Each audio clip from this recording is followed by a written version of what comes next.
This is a Fox News alert. Air Force One has just arrived at Joint Base Andrews. President Trump is traveling back from his rally in Kentucky. Joining us now with more, Counselor to the President, Kellyanne Conway.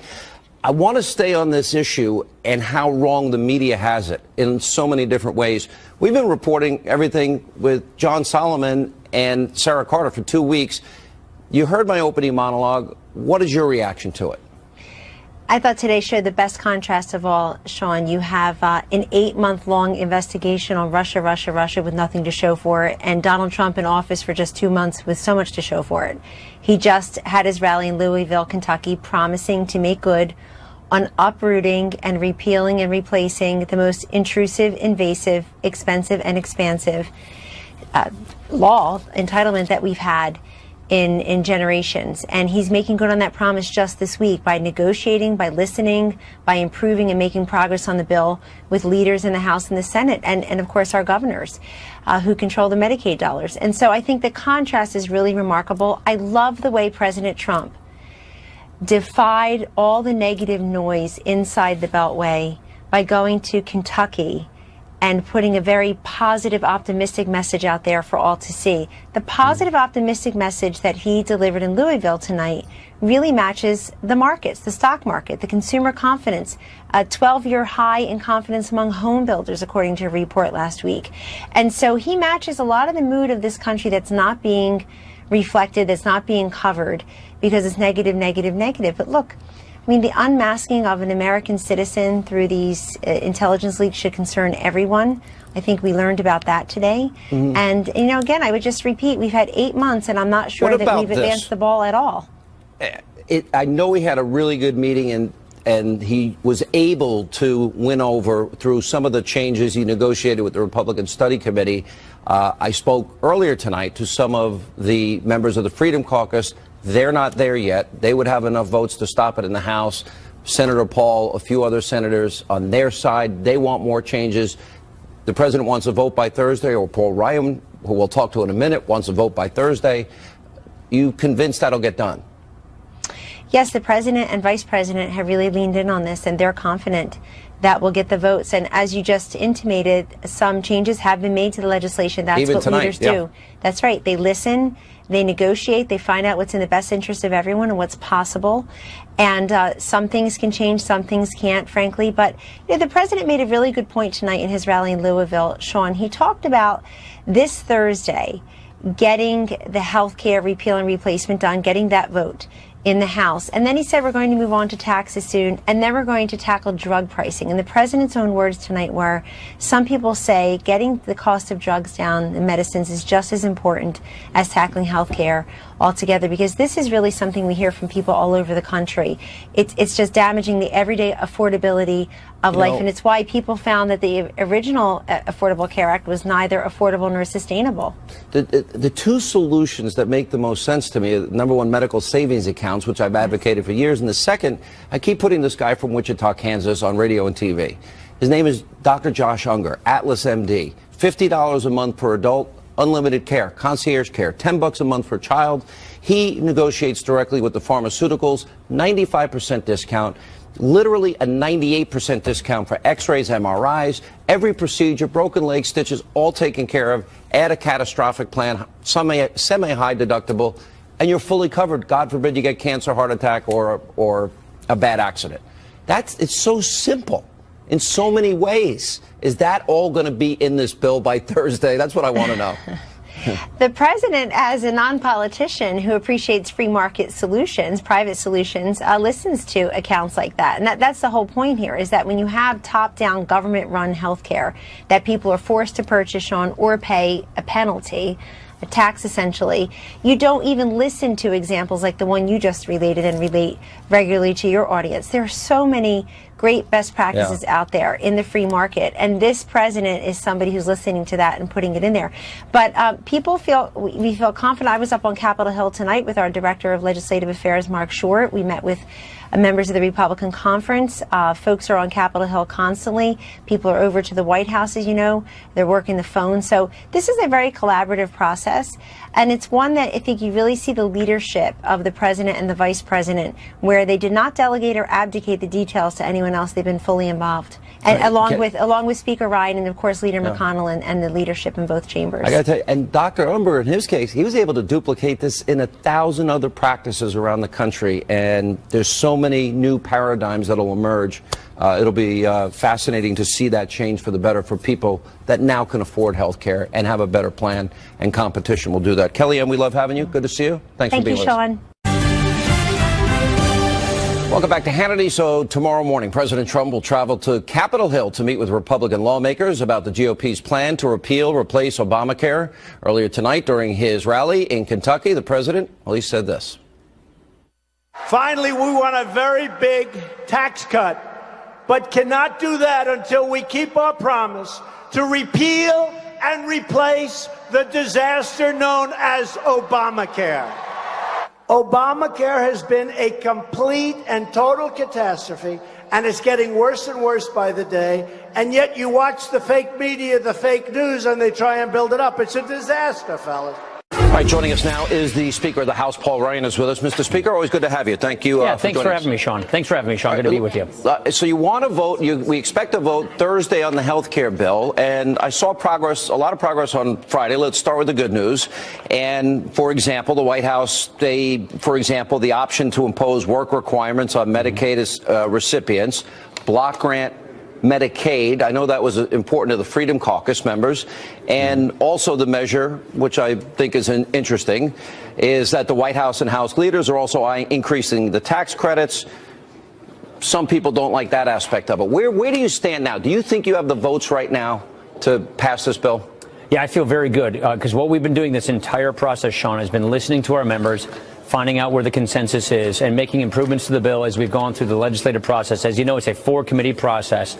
In the Budget Committee, there was an effort to say, let's look at work requirements. Let's look at even more federalism for Medicaid, something very important to conservatives. There already is a per capita block grant, but some governors were saying, let me just take the whole thing in a block grant. And that's what a lot of conservatives were asking for as well. And that's something we figured out we could get this bill to do.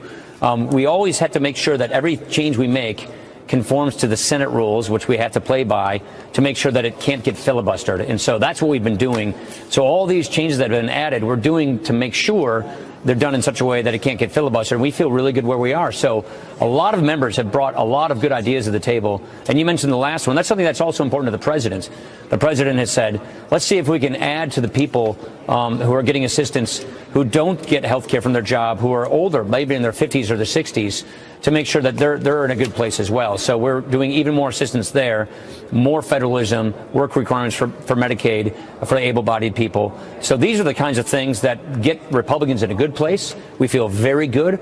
Our members have been working really hard at this, and we realize that this is coming to the point. The president's going to do something in Kentucky tonight. He's coming to talk to us tomorrow morning to give sort of a rally to our members to get this done, because you know what? We all promised this. We all said we would repeal and replace Obamacare if you give us a Republican president, a Republican House, and a Republican Senate. Well, we have that now, and we're working very closely with the administration. I got to tell you, Sean, I'm really impressed with the president himself, rolling up his sleeves, getting involved, listening to members, brokering compromises, getting us on the same page, and getting to this place. So I feel very good at where we are, and we're going to move this to the House and then go take it on over in the Senate. Why is so much emphasis put on the CBO? They said Obamacare would have 24 million enrolled people. Right. They have 11. I mean, it almost seems like an effort in futility to keep going back to them when they're so wrong so often. It's all about the filibuster, Sean. It's all about the way that the Senate law works with the Budget Act, which says the score, as scored by the CBO, must meet what we call reconciliation instructions. And so to conform with the Senate rules, to be able to reconcile this bill and block a Chuck Schumer filibuster, you got to have a CBO score. That's how it works, and those are the rules we're playing by. Those are the rules that they are. All right, let me then move on.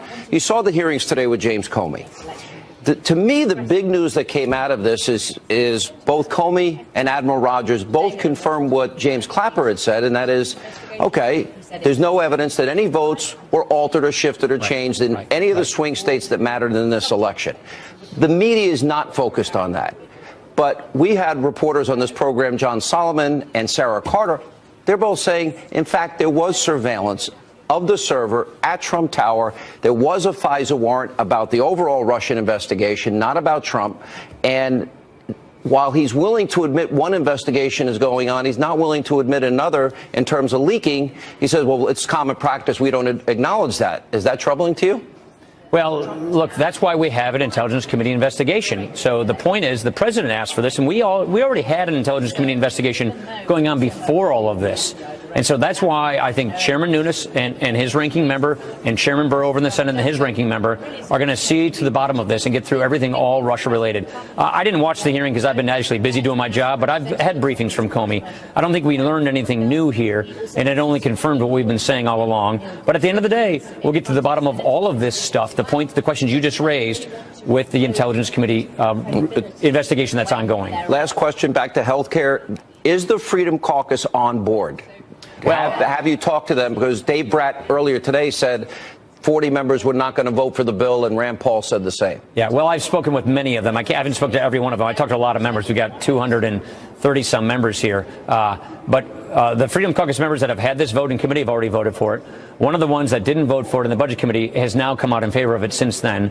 So we've had Freedom Caucus members already voting for it in committee, and one of them who didn't is now in favor of it because of the work requirements, because of the additional layers of federalism. So I've spoken with a lot of Freedom Caucus members who are voting for it. We also have the largest conservative caucus here, the Republican Study Committee. That's the biggest conservative caucus we have in Congress. Their leader and their key members came out in favor of it with President Trump in the Oval Office on Friday. And so we're making tremendous progress. We feel very good. And it's because we've been negotiating, listening to one another, improving this bill, making refinements to it so that we get to the sweet spot of a consensus bill that can pass. The key, it doesn't make any difference if you can't repeal and replace it if you can't pass it. So we're getting a bill that can pass, that repeals and replaces Obamacare. Okay. And this is just one piece of the three things we're going to do. And you are confident that the bill in the Senate will be similar? You've been... Yeah, the bill in the Senate will be similar, but we want them to improve it if they can. We think, because their rules are a little different once it gets over there. So if senators can make improvements to this bill without jeopardizing what we call the Byrd rule, meaning a filibuster, that's great. We want them to improve this bill if they can. All right, Mr. Speaker, I know you're busy. Thanks for being with us. Thank you, Sean.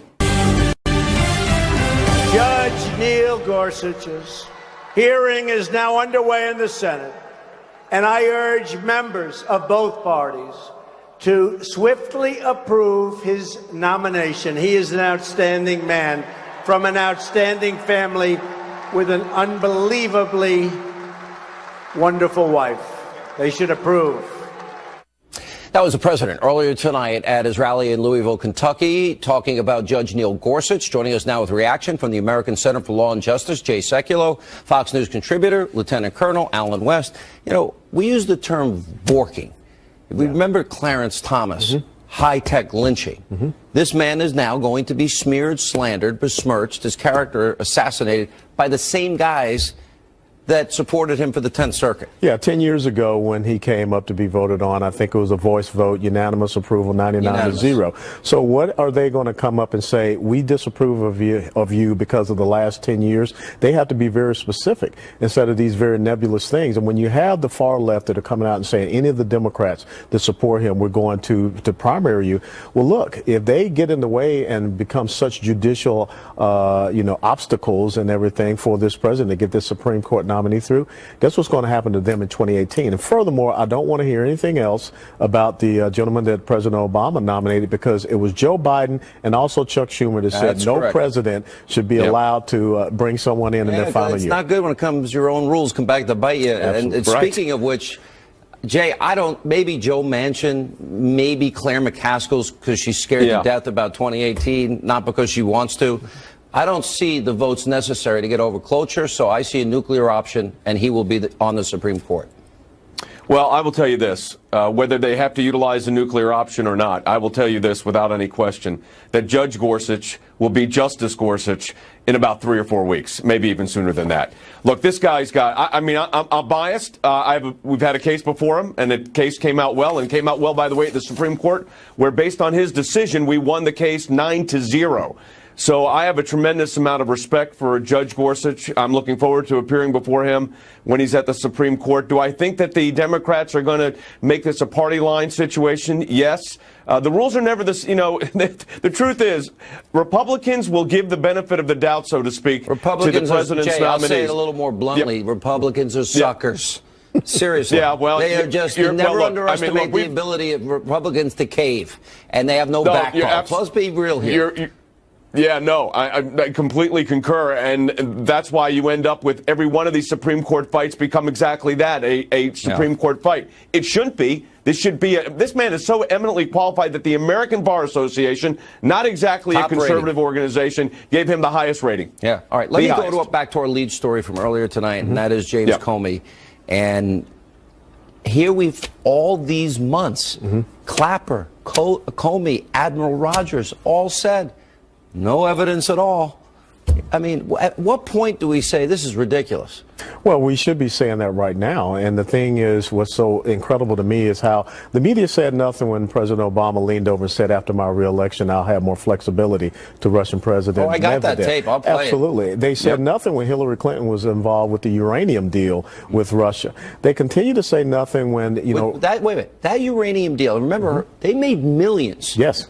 While she was Secretary of State, he's given speeches in Moscow. Okay. And the uranium deal that results in 20% of American uranium in the hands of a Russian company, and Hillary personally approved it. You're absolutely right. And you already brought up the issue of the Obama campaign operatives and the $300,000 from the State Department, our taxpayer money that went toward, you know, unseating Bibi Netanyahu. Yep. So again, it's this hypocrisy alert that we see going on, and we need to have Republicans to stand up and say, time out on the court. No more of this. We're going to move on, and we're going to do the things that are necessary to implement the legislative agenda of this president. Jay?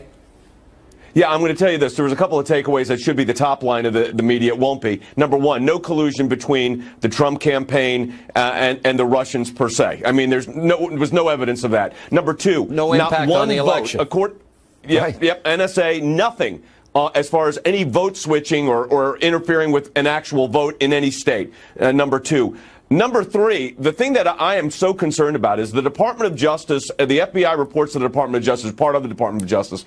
The FBI director today, with not saying whether there's an investigation of the leaks, but saying that there's an investigation of Trump associates, this is a double standard that reaches a new level of hypocrisy. Thank you. And then couple that with, I'll tell you something else, Sean. We have to be concerned that the FBI has become this political. I don't care if you're Republican, Democrat, or Independent. In the United States of America, in a constitutional republic, not acceptable. In one appearance, say, we don't comment on ongoing investigations. Comment on one, but not the other. And you're right. Clapper, Admiral Rogers, and James Comey today, they all stated the same thing. No impact on any votes in any of those states that mattered in this election. That should be the top line. Yeah. That should be the top line in this whole discussion. It won't be because of the media, but I'll tell you at the end of the day, and this is what we've got to look at here. We are a constitutional republic. It's the rule of law, and you cannot have the FBI politicized. Is it time for Comey to go? That creates a constitutional...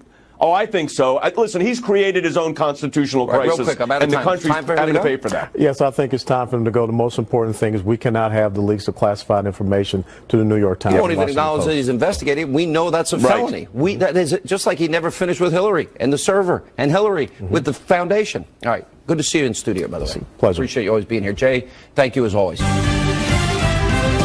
are going to drain the swamp of government corruption in Washington, D.C. And we are going to keep our promises, all of the promises that we made. We are going to massively reduce your taxes. We are going to reduce very substantially rising crime and support the incredible men and women of law enforcement. That was the president earlier tonight at his rally in Louisville, Kentucky. Joining us now with reaction, former Trump campaign manager Corey Lewandowski and Salem nationally syndicated radio talk show host Larry Elder. You know what I love Larry more than anything else about when the president goes on the road? A, he calls out fake news. B, he reiterates. Breaking tonight, the White House offers a statement on the president's explosive allegations that seem to catch everyone, including the intelligence community and the president's inner circle, off guard. Hello and welcome to Justice. I'm Judge Jeanine Pirro. Thanks for being with us tonight. Counselor to the President Kellyanne Conway is standing by live to answer my questions about those shocking allegations from the president and the investigation into those claims. But first, let's get caught up. After staying quiet all day yesterday, White House Press Secretary Sean Spicer released a series of tweets today in response to President Trump's tweets from yesterday morning, accusing President Obama of wiretapping him and his campaign in 2016. Spicer said in part, quote, President Trump is requesting that as part of their investigation into Russian activity, the Congressional Intelligence Committees exercise their oversight authority to determine whether executive branch investigative powers were abused in 2016. Spicer also said the White House and president won't comment again on this until the investigation happens. Meantime, another bombshell report out tonight that FBI Director James Comey is now front and center in all of this. Leland Vittert is standing by at the White House now with more. Leland? Good evening, Judge. And this really sets up a potential Monday showdown between the FBI director and the president. And, of course, the FBI director serves at the pleasure of the president. Over the weekend, James Comey reportedly went to the Justice Department and said he wanted to issue a statement vehemently denying Mr. Trump's accusation, saying he felt as though the president had accused the FBI of committing a crime, which it did not commit. Now, Fox News cannot independently corroborate that report that the New York Times had a couple of hours ago. We can tell you that law enforcement officials tell us that the most senior members of federal law enforcement were, quote, caught completely off guard by the president's tweets on Saturday morning, adding those officials had no idea what the president was talking about. The White House also not commenting, not offering any evidence in terms of support for what the president had to say on Saturday morning, nor have they offered any clarifications to the accusations. They have essentially passed the baton on to Congress. The House Intelligence Community is now going to pick up this as part of their investigation into the Russian involvement in the U.S. election. Still, though, a lot of unanswered questions, including whether Mr. Trump's senior staff that was caught completely off guard themselves were told by these Saturday morning tweets believes what the president had to say is true. Take a listen to the Deputy White House Press Secretary this morning. The President of the United States is accusing the former president of wiretapping him. I think that this is, again, something that if this happened, Martha, if. I agree. Why is the president saying it did happen? Look, I think he is going off of information that he's seen that has led him to believe that this is a very real potential. Now, the president's information for the Saturday morning tweets appears to have come from a Breitbart article that was published late Thursday night, early Friday morning.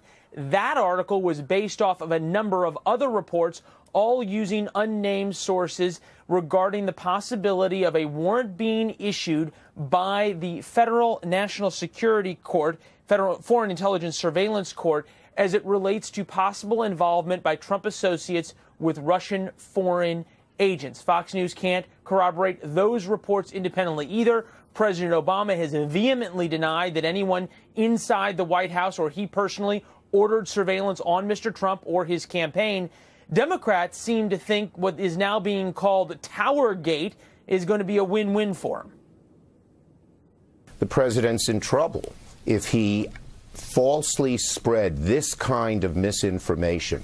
That is so wrong. It's beneath the dignity of the presidency. On the other hand, if it's true, it's even worse for the president, because that means that a federal judge, independently elected, has found probable cause that the president or people on his staff have had probable cause to have broken the law or to have interacted with a foreign agent. Now, that's serious stuff. So either way, the president makes it worse with these tweets.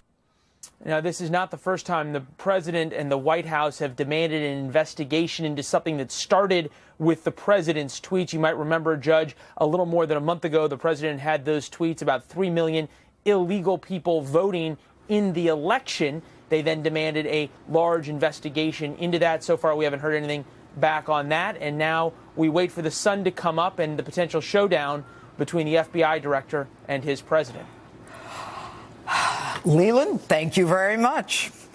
And meantime tonight, former Director of National Intelligence James Clapper, the man who held that job at the time of this wiretapping, as alleged by President Trump, spoke about the accusation today on NBC's Meet the Press.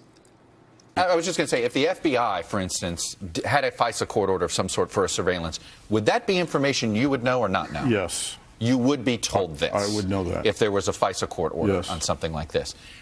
Something like this, absolutely. And at this point, you can't confirm or deny whether that exists? I can deny it. There is no FISA court order? Not to my knowledge. Of anything at Trump Tower? No. And joining me now from Washington in a primetime Justice exclusive, counselor to the president, Kellyanne Conway. Good evening, Kellyanne. Does President Trump already know the answer to the question as to whether or not he was wiretapped? He may, as Senator Mark Warner of Virginia said on a different show today. Janine, the president receives different intelligence than everyone else. But the real point here is what the president has said and what Sean Spicer and Sarah Sanders, my colleague, said earlier today, which is there are a couple things going on here. One is we know there were politically motivated stories and investigations all through the campaign season, and those come from credible news sources, and the president wants to get to the bottom of that. I mean, what is everybody afraid of? They want to investigate everything, even the attenuated stuff, and yet they're afraid of connecting here what the president has asked for, which is basically, if you're going to investigate, continue to investigate Russia, why not add to that an investigation of these allegations? And Janine, are we saying that there aren't leaks? I mean, the real issue here is one that House Intelligence Committee Chairman Devin Nunes raised again today, which is leaks. These bureaucratic leaks are hurting all of us. These are national security intelligence leaks from people held over from another administration, and it has to stop. This is serious stuff. But Kellyanne, if indeed the president's accusation is based upon open source reporting, wouldn't he, and James Clapper, who would definitely know, because if there were a FISA warrant, DNI, FBI, and DOJ would know. He is saying that there wasn't. If the president knows this, he is in a position to declassify any warrant or wiretap order were one to exist. Why doesn't he just do that and prove it? Is he shifting the burden of proof to the Democrats? No, he's not. But two things on that. The Democrats and some of their allies in other industries love to shout Russia, Russia. Imagine if every time they shouted Russia, they would shout leaks instead. And that's something that we actually know is happening and know that there's corroborating evidence. And if we got to the bottom of that, then we all may be safer. Secondly, Mr. Clapper did not, he did not discount the possibility that this may have come from somewhere else in the administration that's not under his purview. He said very clearly to Chuck Todd that he's talking about the agencies that are under his purview, that he would have known that and he can deny that. That's it's a very big administration. It's a big government filled with people. Kellyanne, we're both lawyers. He's saying it could be Title III, and if it's Title III, that it would be a local or state prosecutor in a criminal case. He's talking about federal foreign intelligence. So it's even worse if it's a federal criminal case. But my only point is, Janine, I'm not crediting it one way or the other. My only point is that Mr. Clapper, in issuing a denial about a specific question that Chuck Todd asked him, also later in the interview left open the possibility that it could come from somewhere else. It's the same thing that happened yesterday when President Obama's spokesman said the cardinal rule was that President Obama and the White House officials never interfered in a Department of Justice investigation. Fine. But he did leap over the possibility that other pieces of the administration may be the source of this, may be leakers. All right, let me ask you this then. Is it appropriate for a president to accuse another president based on open source reporting or with an open-ended question?